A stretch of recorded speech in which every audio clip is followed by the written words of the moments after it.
નમસ્તે વિદ્યાર્થી મિત્રો, કે&એમપી પટેલ શાળાના ઓનલાઈન શિક્ષણમાં હું નેહાબેન પટેલ અને વિષય સંસ્કૃતમાં આપ સૌનું હાર્દિક સ્વાગત કરું છું. વિદ્યાર્થી મિત્રો, સૌ પ્રથમ આપણે એક નાનકડી વાર્તા જોઈશું અને ત્યારબાદ પ્રસ્તુત પ્રકરણનો અભ્યાસ કરીશું. 3 मछलियां। एक नदी के किनारे उसी नदी से जुड़ा एक बड़ा जलाशय था। जलाशय में पानी गहरा होता है, इसलिए उसमें काई तथा मछलियों का प्रिय भोजन जलीय सूक्ष्म पौधे उगते हैं। ऐसी जगह मछलियों को बहुत पसंद आती है। उस जलाशय में भी नदी से बहुत सी मछलियां आकर रहती थी। अंडे देने के लिए तो सभी मछलियां उस जलाशय में ही आती थी। वो जलाशय लंबी घास व झाड़ियों से घिरा होने के कारण आसानी से नजर नहीं आता था। उसी में 3 मछलियों का झुंड रहता था। उनका स्वभाव बहुत अलग था। अन्ना मछली संकट आने के लक्षण मिलते ही संकट टालने का उपाय करने में विश्वास रखती थी। प्रत्यु मछली कहती थी कि संकट आने पर ही उससे बचने का यत्न करो। यद्दी मछली का सोचना था कि संकट को टालने या उससे बचने की बात बेकार है। करने कराने से कुछ नहीं होता, जो किस्मत में लिखा है वो होकर रहेगा। एक दिन शाम को मछुआरे नदी में मछलियां पकड़कर घर जा रहे थे। बहुत कम मछलियां उनके जालों में फंसी थी, जिससे उनके चेहरे उदास थे। तभी उन्हें झाड़ियों के ऊपर मछली खोर पक्षियों का झुंड जाता दिखाई दिया। सबकी चोंच में मछलियां दबी थी। वे चौंक गए।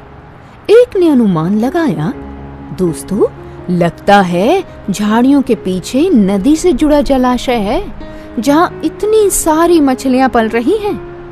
मछुआरे खुश होकर झाड़ियों में से होकर जलाशय के तट पर आ निकले और ललचाई नजरों से मछलियों को देखने लगे।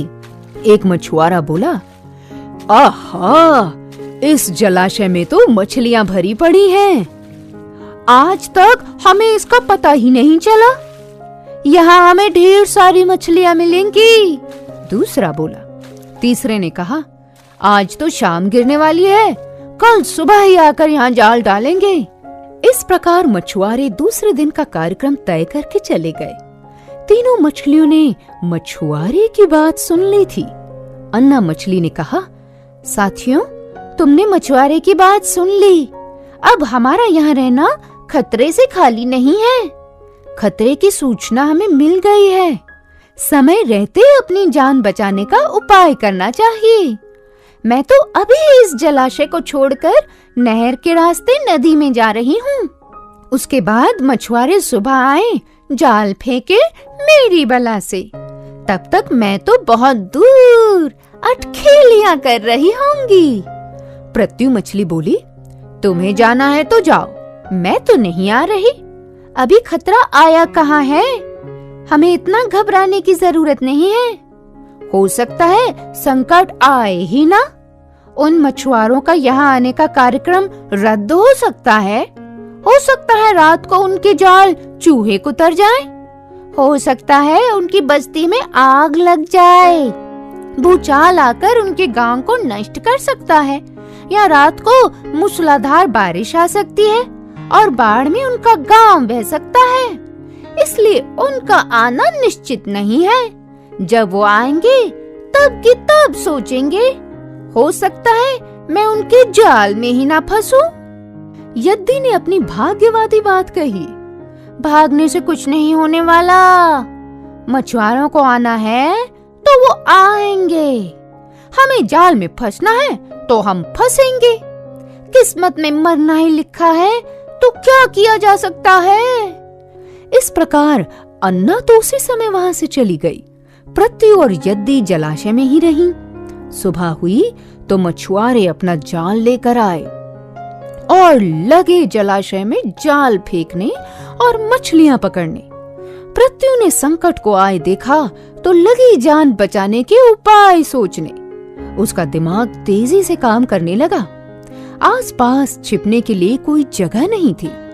तभी उसे याद आया कि उस जलाशय में काफी दिनों से एक मरे हुए ऊंट बिलाव की लाश तैर रही है। वो उसके बचाव के काम आ सकती है। जल्दी ही उसे वो लाश मिल गई। लाश सड़ने लगी थी। पृथ्वी लाश के पेट में घुस गई और सड़ती लाश की सड़ांध अपने ऊपर लपेट कर बाहर निकली। कुछ ही देर में मछुआरे के जाल में पृथ्वी फंस गई। मछुआरे ने अपना जाल खींचा और मछलियों को किनारे पर जाल से उलट दिया। बाकी मछलियां तो तड़पने लगी, लेकिन पृथ्वी दम साध कर मरी हुई मछली की तरह पड़ी रही। मछुआरे को सड़ांध का भभका लगा तो मछलियों को देखने लगा। उसने बेसुध पड़ी पृथ्वी को उठाया और सूंघा। आख, ये तो कई दिनों की मरी मछली है, सड़ चुकी है।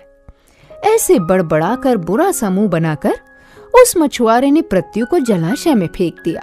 पृथ्वी अपनी बुद्धि का प्रयोग कर संकट से बच निकलने में सफल हो गई थी। पानी में गिरते ही उसने गोता लगाया और सुरक्षित गहराई में पहुंचकर जान की खैर मनाई। यद्दी भी दूसरे मछुआरे के जाल में फंस गई थी और एक टोकरे में डाल दी गई थी।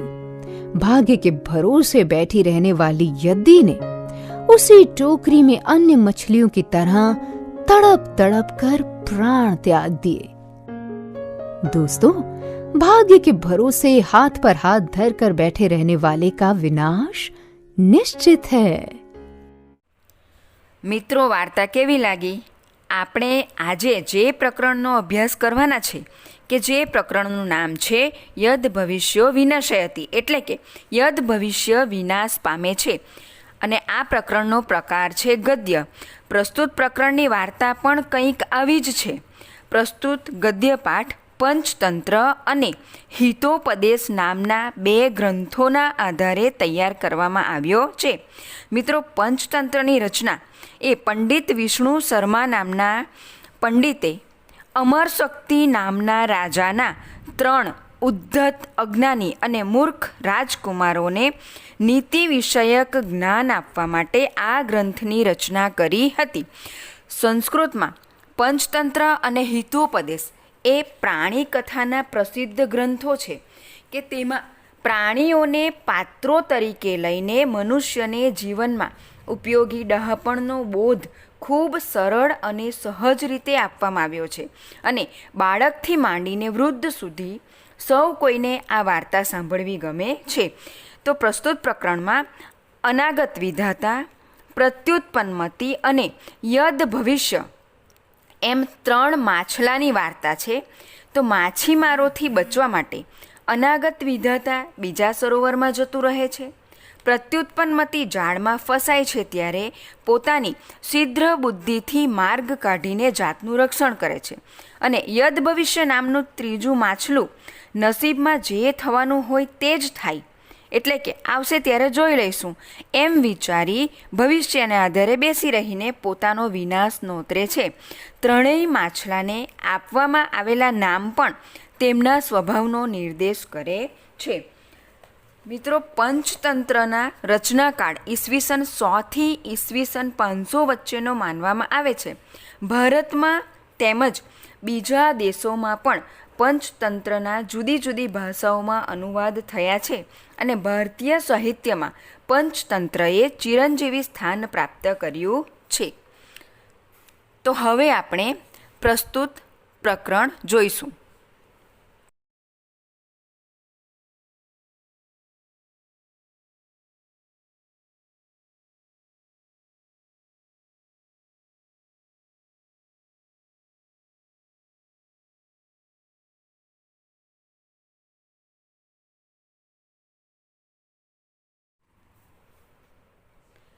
પુરા એકસ્મિન જલાશયે અનાગત વિધાતા પ્રત્યુત્પન્નમતિઃ યદ ભવિષ્ય ચ ઇતિ ત્રયો મત્સ્યાઃ વસંતિ સ્મ.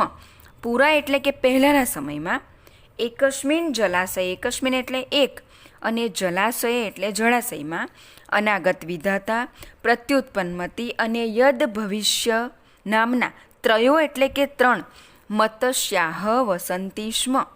3 માછલા રહેતા હતા.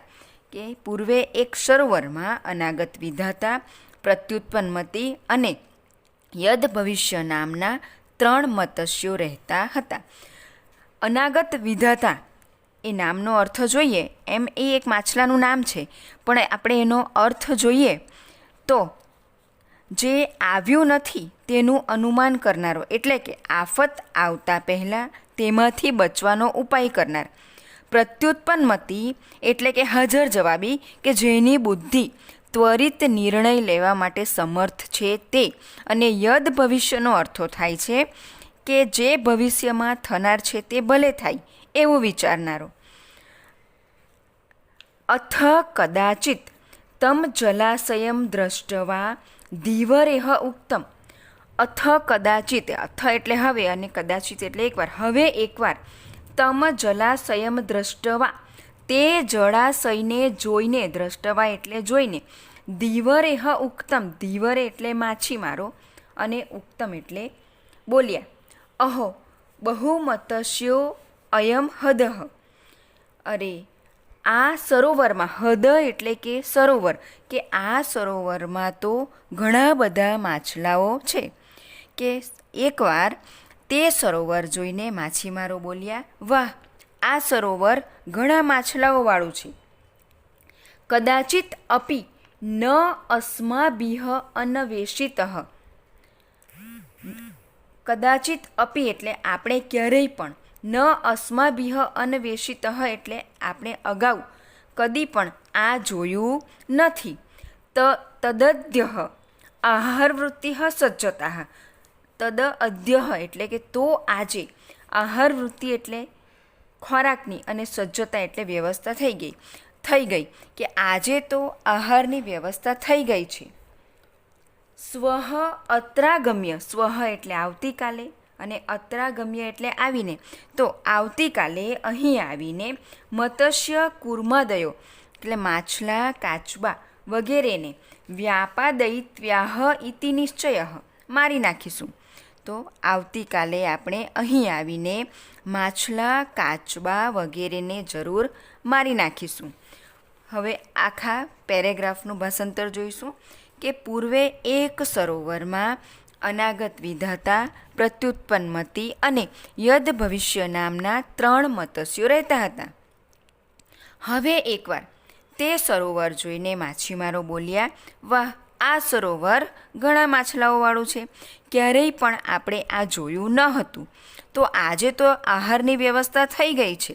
તો આવતીકાલે આપણે અહીં આવીને માછલા, કાચબા વગેરેને જરૂર મારી નાખીશું.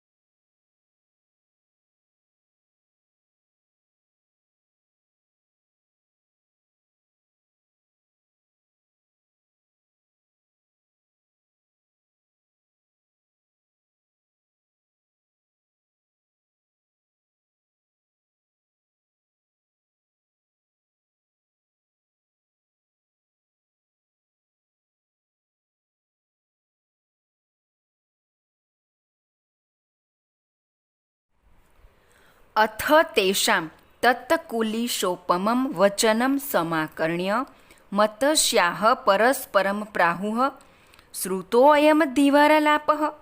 અથ તેષાં એટલે કે હવે તેમનું, તત્કુલિશોપમં વચનમ એટલે કે વજ્ર જેવું વચન સાંભળીને, સમાકર્ણ્ય એટલે કે સાંભળીને, મત્સ્યાઃ પરસ્પરમ પ્રાહુ માછલાઓ એકબીજાને, પ્રાહુ એટલે કહેવા લાગ્યા અથવા તો બોલ્યા, શ્રુતોયમ ધીવરલાપઃ માછીમારોનો વાર્તાલાપ સાંભળ્યો.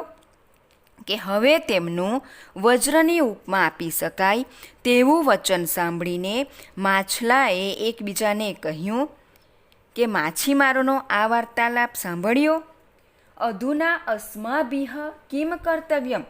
અધુના એટલે હવે, અસ્માભિઃ એટલે આપણે, કે હવે આપણે કિમ કર્તવ્યમ શું કરીશું, કે હવે આપણે શું કરવું. તત્ર અનાગત વિધાતા નામ મત્સ્ય પ્રાહ. ત્યાં અનાગત વિધાતા નામનો માછલો પ્રાહ એટલે કે બોલ્યો. નૂનમ પ્રભાત સમયે ધીવરાહ અત્રાગમ્ય મતસ્ય સંશયમ કરિષ્યંતિ ઇતિ મમ મનસી વર્તતે. કે નૂનમ એટલે ખરેખર અને પ્રભાત સમય એટલે કે સવારના સમયે, કે ખરેખર સવારના સમયે ધીવરાહ એટલે કે માછીમારો અત્રાગમ્ય એટલે અહીં આવીને માછલાઓનો વિનાશ કરશે. મત્સ્ય સંશયમ એટલે કે માછલાઓનો વિનાશ કરશે. ઇતિ મમ મનસી વર્તતે એટલે કે એવું મને લાગે છે. કે ત્યાં અનાગત વિધાતા નામનો મત્સ્ય બોલ્યો કે ખરેખર સવારના સમયે માછીમારો અહીં આવીને માછલાઓનો વિનાશ કરશે એમ મને લાગે છે. તન યુક્તમ સાંપ્રતમ ક્ષણમ અપી અત્ર અવસ્થાતુમ. તનયુક્તમ એટલે કે યોગ્ય નથી, તો હવે એક ક્ષણ પણ અહીં રહેવું યોગ્ય નથી. અસ્માભિહ રાત્રો એવ કિંચિત સમીપમ સરહ ગંતવ્યમ. અસ્માભિહ એટલે કે આપણે આજે રાત્રે જ એવ કિંચિતમ સમીપમ કોઈ નજીકના, સમીપમ એટલે નજીકના, સરહ એટલે કે સરોવરમાં, તો આપણે આજે જ રાત્રે નજીકના સરોવરમાં ગંતવ્યમ એટલે જવું જોઈએ. અહમ તાવત જલાશયંતરમ ગચ્છામિ. તો હું તો આ બીજા સરોવરમાં જાઉં છું.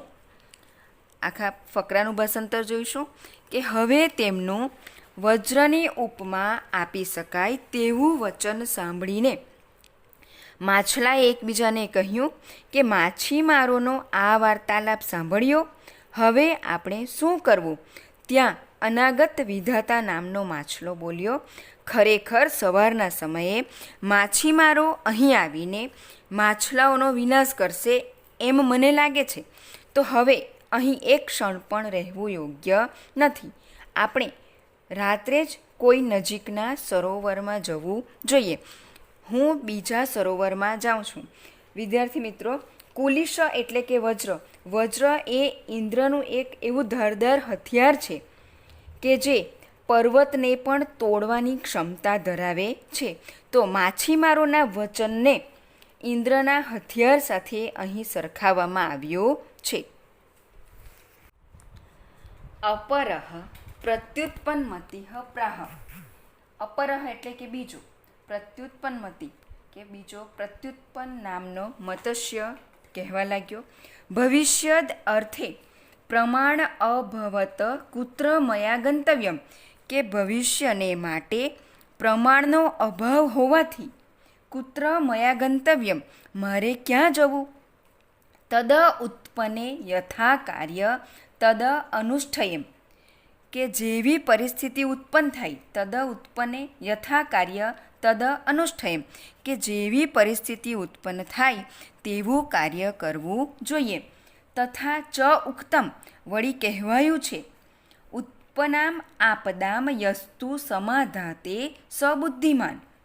કે ઉત્પન્ન થયેલી આપદામ એટલે કે આપત્તિ અથવા તો આફત, કે ઉત્પન્ન થયેલી આફતનો યસ્તુ સમાધતે જે નિવેડો લાવે છે, સબુદ્ધિમાન તે બુદ્ધિશાળી છે. કે ઉત્પન્ન થયેલી આફતનો જે નિવેડો લાવે છે તે બુદ્ધિશાળી છે. ફકરાનું ભાષાંતર જોઈશું. બીજો પ્રત્યુત્પન્ન નામનો મત્સ્ય બોલ્યો, ભવિષ્યને માટે પ્રમાણનો અભાવ હોવાથી મારે ક્યાં જવું? તો જેવી પરિસ્થિતિ ઉત્પન્ન થાય તેવું કાર્ય કરવું જોઈએ. વળી કહેવાયું છે કે ઉત્પન્ન થયેલી આફતનો જે નિવેડો લાવે છે તે બુદ્ધિશાળી છે. તતો યદ ભવિષ્યણ યુક્તમ. પછી યદ ભવિષ્ય ઉક્તમ એટલે કહ્યું, ધીવારાણામ વચન માત્રેણ પિતૃપૈત્રામહિકસ્ય જલાશયસ્ય ત્યાગ ન યુજ્યતે. યદ ભવિષ્ય શું કહ્યું કે ધીવારાણામ એટલે કે માછીમારોના વચન માત્રેણ એટલે કે ફક્ત કહેવાથી પિતૃપૈત્રામહિકસ્ય એટલે કે બાપ દાદાઓના વખતના જલાશયસ્ય ત્યાગ ન યુજ્યતે કે બાપ દાદાઓના વખતના સરોવરનો ત્યાગ કરવો યોગ્ય નથી. યદિ આયુઃ ક્ષયો અસ્તિ, જો આયુષ્યનો નાશ થવાનો હોય તદા અન્યત્ર ગતાનામ અપી મૃત્યુઃ ભવિષ્યતિ એવ. જો આયુષ્યનો નાશ થવાનો હોય તદા અન્યત્ર એટલે કે તો બીજા સ્થાને ગયેલાઓનું પણ મૃત્યુ થવાનું જ છે. પછી યદ ભવિષ્યએ કહ્યું કે માછીમારોના ફક્ત કહેવા માત્રથી બાપ દાદાઓના વખતનું સરોવરનો ત્યાગ કરવો યોગ્ય નથી. જો આયુષ્યનો નાશ થવાનો હોય તો બીજા સ્થાને ગયેલાઓનું પણ મૃત્યુ થવાનું જ છે. અને કહેવાયું છે યુક્તમ ચ એટલે કે કહેવાયું છે યદ ભાવિ ન તદ ભાવિ ભાવિ ચ ન તદ અન્યથા ઇતિ ચિંતા વિષવિધ્નો અયમ ગદઃ કિમ ન પિયતે. એટલે કે જે ન થનાર હોય યદ ભાવિ ન તદ ભાવિ એટલે કે જે ન થનાર હોય તે નહીં જ થાય અને જે થવાનું હશે તે બદલાવાનું નથી. ઇતિ ચિંતા વિષવિધ્નો અયમ મગદઃ એટલે કે તમે આ ચિંતારૂપી વિષને હણનારું આ ઓસડ કેમ પીતા નથી. ફરીથી જોઈશું આખા ફકરાનું ભાષાંતર કે યદ ભવિષ્યએ કહ્યું કે માછીમારોના ફક્ત કહેવા માત્રથી બાપ દાદાઓના વખતના સરોવરનો ત્યાગ કરવો યોગ્ય નથી. જો આયુષ્યનો નાશ થવાનો હોય તો બીજા સ્થાને ગયેલાઓનું પણ મૃત્યુ થવાનું જ છે. અને કહેવાયું છે કે જે ન થનાર હોય તે નહીં જ થાય અને જે થવાનું હશે તે બદલાવાનું નથી. એમ ચિંતારૂપી વિષ એટલે કે ઝેરને હણનારું આ ઓસડ તમે કેમ પીતા નથી. અથ તયોઃ નિશ્ચયમ જ્ઞાત્વા અનાગત વિધાતા નિષ્ક્રાંતઃ સહ પરિજનેન. અથ તયો એટલે કે હવે તે બંનેનો નિશ્ચયમ એટલે નિશ્ચય અને જ્ઞાત્વા એટલે જાણીને અનાગત વિધાતા નિષ્ક્રાંત સહ પરિજનેન એટલે કે અનાગત વિધાતા પરિવાર સાથે નિષ્ક્રાંત એટલે નીકળી ગયો કે હવે તે બંનેનો નિશ્ચય જાણીને અનાગત વિધાતા પરિવાર સાથે ત્યાંથી નીકળી ગયો. દ્વો ઈમો તત્રેવ જલાશયે સ્થિતો. ધ્વો એટલે આ બંને, તત્રેવ જલાશયે એટલે કે ત્યાં જ સરોવરમાં, સ્થિતો એટલે કે રહ્યા, આ બંને ત્યાં જ સરોવરમાં રહ્યા. અપરેદ્યોઃ ધીવરેહ આગત્ય જલાશયે જાલમ ક્ષિપ્તમ. બીજે દિવસે અપરેદ્યોઃ એટલે કે બીજા દિવસે, ધીવરેહ એટલે કે માછીમારોએ, આગત્ય એટલે આવીને, જાલમ ક્ષિપ્તમ જલાશયે કે સરોવરમાં જાળ ફેંકી, ક્ષિપ્તમ એટલે ફેંકી, કે બીજે દિવસે માછીમારોએ આવીને સરોવરમાં જાળ ફેંકી. જાલેન બદ્ધઃ પ્રત્યુત્પન્નમતિઃ મૃત વ્રદ આત્મનામ સદર્શ્ય સ્થિતઃ. જાલેન બદ્ધઃ એટલે કે જાળમાં બંધાયેલો, પ્રત્યુત્પન્નમતિ મૃત વ્રદ એટલે કે મરેલાની માફક, આત્મનમ એટલે પોતાને બતાવીને, સ્થિત એટલે કે પડ્યો રહ્યો, કે જાળમાં બંધાયેલો પ્રત્યુત્પન્નમતિ મરેલાની માફક પોતાને બતાવીને પડ્યો રહ્યો. તતો જાલાદ અપસારિતઃ યથાશક્તિ ઉત્પલુત્ય ગંભીરમ નીરમ પ્રવિષ્ટઃ. તતો એટલે પછી, જાલાદ અપસારિતઃ એટલે કે ઝાડમાંથી દૂર ફેંકાયેલો તે, યથાશક્તિ એટલે કે શક્તિ પ્રમાણે, ઉત્પ્લુપ્ય એટલે કે કૂદીને, ગંભીરમ નીરમ પ્રવિષ્ટ એટલે કે ઊંડા પાણીમાં પેસી ગયો. પછી ઝાડમાંથી દૂર ફેંકી દેવાયેલો તે શક્તિ પ્રમાણે કૂદીને ઊંડા પાણીમાં પેસી ગયો.